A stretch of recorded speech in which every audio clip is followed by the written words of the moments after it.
ఆశీర్వదించాడు. God gave him land. అతనికి దేశమును ఇచ్చాడు. Because of the God blessings, because of దేవుని యొక్క ఆశీర్వాదం వలన Abraham inherited the land. అతను దేశాన్ని స్వతంత్రించుకున్నాడు అన్నమాట. ఫరో కనుక రాజ్యం కనుక చూసినట్లయితే He did not obey God. తను దేవుని దేవుని అంగీకరించలేదు.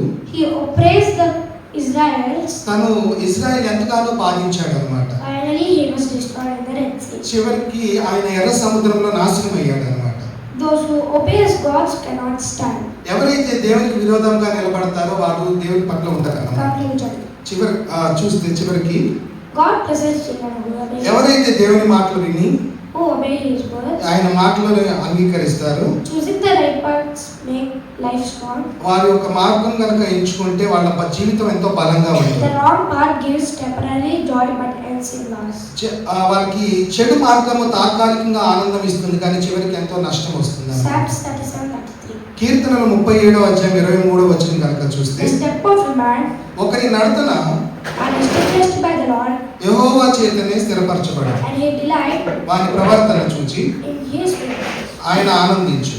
The step of a man, ఒకరి నడతన కనుక చూస్తే our life path. మన దారిని దేవుడు నడిపిస్తూ ఉంటాడు. God himself directs our path. ఆయన మనల్ని ప్రవర్తన చూసి ఎంతో సంతోషిస్తాడు అన్నమాట. God rejoices when he sees our good. మన మార్గమును చూసి దేవుడు ఎంతగానో సంతోషిస్తాడు When అన్నమాట. we walk in the right way, God is blessed with us. మనం ఎప్పుడైతే మంచి మార్గంలో నడుస్తామో దేవుడు మనల్ని ఎంతో ఆశీర్వదిస్తాడు అన్నమాట. Exactly. ఉదాహరణకి There are traffic signals on the road. మనకి రోడ్డు మీద అనేకమైన ట్రాఫిక్ సిగ్నల్స్ ఉంటాయి. When we walk holding our Father's hand, మనం ఎప్పుడైతే మన తండ్రి యొక్క చేతిని పట్టుకొని నడుస్తామో there is no danger.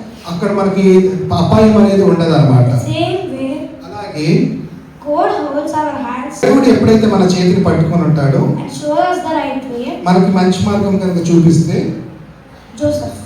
యోసేపుని కనుక చూస్తే బైబిల్లో Joseph feared God. యోసేపు దేవునికి ఎంతో భయపడ్డాడు. He did not choose sin. అతని చెడుని మాత్రం ఎప్పుడూ చేయలేదు He అన్నమాట. did not leave God's path even in suffering. అతను కష్టాల్లో కూడా దేవుని మార్గమును విడవలేదు అన్నమాట. God blessed Joseph. దేవుడు యోసేపుని ఎంతో ఆశీర్వదించాడు. Finally, he became a great ruler. చివరికి అతను ఒక పెద్ద అధికారి అయ్యాడు అన్నమాట. కంక్లూజన్ కనుక చూస్తే God directs our path. దేవుడు మన దారిని నడిపిస్తాడు. God rejoices when we are honest.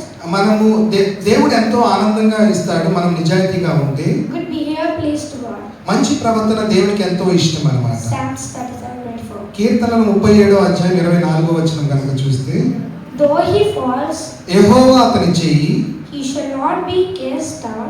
పట్టుకొని ఉన్నాడు గనక For the Lord అతడు నేల పడినను upholds him with his hands. లేవలేక ఉండడు. We may fall at times, మనం కొన్నిసార్లు కింద పడొచ్చు, but if God is holding our hands, కానీ దేవుడు కనుక మనం చెయ్యి కనుక పట్టుకొని ఉంటే we will never be completely destroyed. మనం ఎప్పటికీ కూడా కూలిపోమన్నమాట.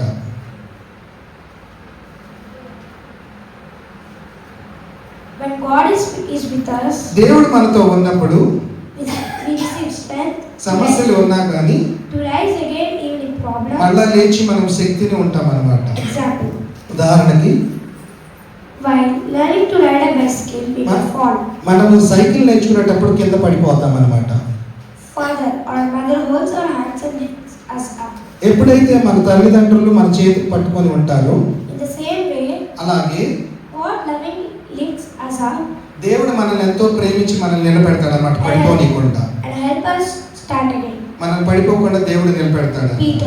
పేతురుని కనుక చూస్తే Peter denied Jesus, పేతురు యేసుని ఎంతో నిరాకరించాడు, but Jesus did not reject him. కానీ యేసు అతన్ని తృణీకరించలేదు. He gave Peter another opportunity. మళ్ళా దేవుడు అతనికి ఒక అవకాశం ఇచ్చాడు అన్నమాట. Peter fell, but God restored him.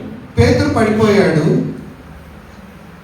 Conclusion, కానీ దేవుడు అతన్ని మళ్ళా నిలబెట్టాడు అన్నమాట. if we make a mistake, మనం ఎప్పుడైతే తప్పు చేస్తామో we should ask forgiveness. మనం క్షమాపణ అడగాలి. God will never abort us. దేవుడు మనల్ని ఎప్పుడు కూడా వదిలిపెట్టాడు అన్నమాట. His hand is always with us. ఆయన చెయ్యి మన మీద ఎప్పుడు ఉంటుంది అన్నమాట. Psalms 37:25. కీర్తనలు 37వ అధ్యాయం 25వ వచనం చూస్తే, I was young and never old, yet I have never seen the righteous sin on or their children begging for bread. నేను చిన్నవాడినై ఉంటిని, ఇప్పుడు ముసలివాడినై ఉన్నాను, అయినను నీతిమంతులు విడవబడుట కానీ వారి సంతానం భిక్షమెత్తుట కానీ నేను చూచి ఉండలేదు. David says, దావీదు అంటున్నాడు ఈ మాట, from my childhood until old age, నేను చిన్నప్పటి నుంచి నా యొక్క చివరి కాలం వరకు I have never seen many things. నేను ఎప్పుడు కూడా ఇట్లా చూడలేదన్నమాట. I have never seen God anointing those who trust Him. నేను ఎప్పుడు కూడా దేవుడు వదిలిపెట్టడం నేను ఎప్పుడు చూడలేదన్నమాట. I have never seen their children left hungry. నేను వారి పిల్లలు కూడా వదిలిపెట్టడం నేను ఎప్పుడు కూడా చూడలేదన్నమాట. God protects righteous people and their children. దేవుడు మంచి వారిని వారి పిల్లల్ని ఎప్పుడు కూడా కాపాడతాడన్నమాట. Example. ఉదాహరణకి Parents pray to God. ఎప్పుడైతే తల్లిదండ్రులు దేవునికి ప్రార్థన చేస్తారో They bring up their children in the right way. వాళ్ళు పిల్లలను మంచి మార్గంలో పెంచుతారన్నమాట. God blesses such a families. దేవుడు అలాంటి ఇంటిని ఎంతో ఆశీర్వదిస్తాడు. He provides all that is needed. అవసరమైన ఆనందాన్ని కూడా ఇస్తాడన్నమాట. Food, education, care. కావాల్సిన ఆహారాన్ని, చదువుని, సంరక్షణ అన్నింటినీ దయచేస్తాడు. నోవాహు కుటుంబాన్ని కనుక చూస్తే The whole world became wicked. ప్రపంచం అంతా చెడిపోయింది, కానీ But Noah about God. నోవాహు దేవుని మాట విన్నాడు. God saved Noah and his family. దేవుడు నోవాహు కుటుంబాన్ని రక్షించాడు అన్నమాట. God never abandons a family that trusts Him. దేవుడు నమ్మిన కుటుంబాన్ని దేవుడు ఎప్పుడు కూడా విడవడు అన్నమాట. God loves our family. దేవుడు మన కుటుంబాన్ని ప్రేమిస్తాడు. Children who trust. నమ్మిన పిల్లల్ని ఒంటరిగా వదిలిపెట్టడు. God is never alone. మన అవసరాలన్నింటినీ తెలుసుకొని కూడా ఆయన అన్ని చూసుకుంటాడు. God knows our needs and takes care of. మనకు కావాల్సినవన్నీ కూడా దేవుడు చూసుకుంటాడు. Thank you. Thank you very much.